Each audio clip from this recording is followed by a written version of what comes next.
ఒక మాట మీకు జ్ఞాపకం చేస్తా. దేవదాస్ అయ్య గారు మా ఆత్మీయ తండ్రి చెప్పిన మాట ఇలాగేనంట. ఒక కుటుంబం దగ్గరికి ప్రతిరోజు వెళ్ళేవాళ్ళంట ప్రార్థన చేయడానికి. వాళ్ళు చిన్న టీ కొట్టు వ్యాపారం పెట్టుకుంటే, ఆ చిన్న టీ కొట్టు వ్యాపారం పెట్టుకుంటే ప్రతిరోజు వెళ్ళి వాళ్ళ పరిస్థితి చూసాయో, వీళ్ళ 3 పిల్లలు, వీళ్ళిద్దరూ మొత్తం 5 పోషించబడాలి. టీ కొట్టు వ్యాపారం ఎంత ఉంటుంది? ఇది ఎన్నో సంవత్సరాల క్రితం జరిగిన మాట.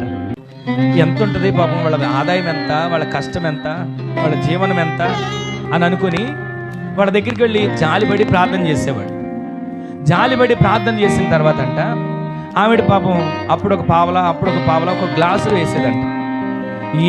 వేసిన చిల్లరంతా తీసుకొచ్చి ఆ అయ్యగారు ప్రార్థన చేసిన తర్వాత ఆయన చేతిలో పెడితే ఆయన పాపం వాళ్ళ మీద జాలి చూపించి, జాలిపడి పాపం వీళ్ళే కష్టాలు ఉన్నారు, వీళ్ళ దగ్గర నేనేం తీసుకుంటానులే అని కొన్నిసార్లు అనిపిస్తుంది కదండి. నాకు కూడా అనిపించేది ఒకప్పుడు అనిపించేది.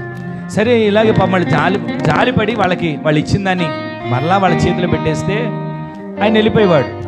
ఎన్ని సంవత్సరాలు చూసినా వాడు అదే చిన్న టీ కొట్టు, అదే వ్యాపారం, అదే జీవితం. ఒక పూట పిల్లలు పెట్టుకుంటే ఒక పూట పెట్టుకోలేని పరిస్థితి.